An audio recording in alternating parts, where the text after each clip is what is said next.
ایک ایسے نبی جن سے ایسی خطا ہو گئی تھی کہ انہیں اللہ کے حکم سے مچھلی نے نگل لیا، اور وہ 3 تہہ اندھیروں میں، رات کے اندھیرے میں، سمندر کی گہرائی کے اندھیرے میں اور مچھلی کے پیٹ کے اندھیرے میں 40 دن تک زندہ رہے۔ یہ واقعہ حضرت یونس علیہ السلام کا واقعہ ہے۔ حضرت یونس علیہ السلام اللہ کے پیغمبر تھے۔ آپ عراق کے علاقے نینوا شہر میں پیدا ہوئے تھے۔ یہ شہر سرسبز باغات اور لہلہاتے کھیت پر مبنی تھا۔ یہاں کے لوگ ثقافتی اور تمدنی لحاظ سے خود کفیل تھے، لیکن یہاں کے لوگ مشرک تھے اور ایک اللہ کی بجائے انہوں نے مٹی اور پتھر کے بت بنائے ہوئے تھے۔ ایسے میں اللہ تعالیٰ نے حضرت یونس علیہ السلام کو اس قوم کی اصلاح کے لیے پیغمبر بنا کر بھیجا۔ حضرت یونس علیہ السلام 28 سال کے تھے جب انہوں نے اپنی قوم کو ایک اللہ کی عبادت کرنے کی دعوت دی، لیکن قوم نے آپ کی دعوت قبول نہ کی اور وہ شرک کرتے رہے۔ حضرت یونس علیہ السلام نے 40 سال تک اپنے قوم کو اندھیروں سے نکالنے کی خوب محنت کی۔ آپ نے شب و روز اپنی قوم کو یہ بتایا کہ ہمیں ایک اللہ کی عبادت کرنی چاہیے اور بت پرستی چھوڑ دینی چاہیے، لیکن قوم نے آپ کی دعوت قبول نہ کی۔ ایسے میں حضرت یونس علیہ السلام نے نہایت ہی مجبور ہو کر اللہ تعالیٰ سے دعا کی، اے میرے رب، اگر میری قوم نے سچی توبہ نہ کی تو ان پر عذاب لے آ۔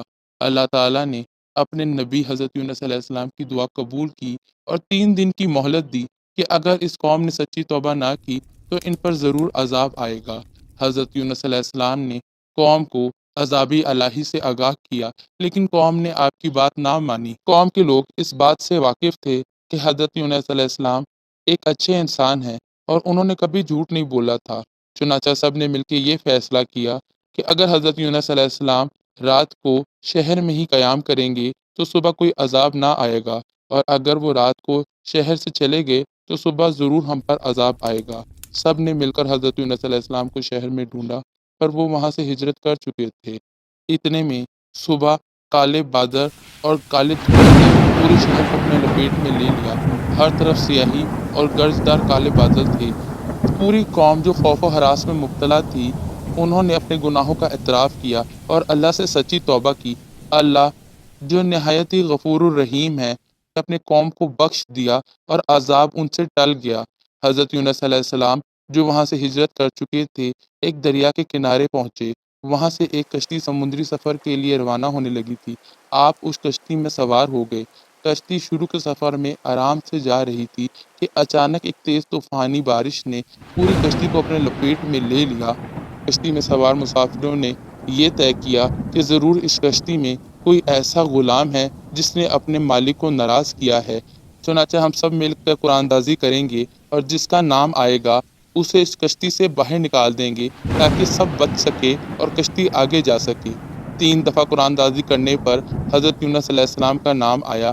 حضرت یونس علیہ السلام یہ سمجھ گئے کہ ضرور وہ غلام میں ہی ہوں جس سے اس کا مالک یعنی اللہ تعالیٰ ناراض ہے۔ انہوں نے سمندر میں چھلانگ لگا دی۔ ایک بہت بڑی دیو مچھلی نے اللہ کے حکم سے حضرت یونس علیہ السلام کو اپنے اندر نگل لیا۔ حضرت یونس علیہ السلام نے 40 دن تک مچھلی کے پیٹ میں اللہ تعالیٰ سے توبہ کی اور یہ تسبیح پڑھی، لا الہ الا انت سبحانک انی کنت من الظالمین۔ اللہ تعالیٰ نے اپنے نبی کی دعا قبول کی اور مچھلی کو حکم دیا کہ انہیں بخیر و عافیت ساحل پہ اگل دو۔ جب حضرت یونس علیہ السلام کو مچھلی نے ساحل پر اگلا تو آپ انتہائی کمزور اور لاغر ہو گئے تھے۔ آپ کے جسم میں کوئی بال نہ تھا، گویا آپ کا جسم ایسا تھا جیسے ننھا پرندہ ابھی ابھی پیدا ہوا ہو۔ اللہ تعالیٰ کے حکم سے ایک پودا پھوٹ پڑا جس کا سایہ حضرت یونس علیہ السلام کو ملا، اور اس کے پھل کو حضرت یونس علیہ السلام نے غذا کے طور پر استعمال کیا۔ ایک جنگلی بکری بھی آپ کے پاس آ جاتی جس کا آپ دودھ پیتے۔ اس طرح آپ نے کئی دن وہاں گزار دیے۔ آپ کی قوم کے لوگ جو آپ کو ڈھونڈ رہے تھے وہاں ساحل کے پاس آ پہنچے۔ انہوں نے حضرت یونس علیہ السلام کو پہچان لیا۔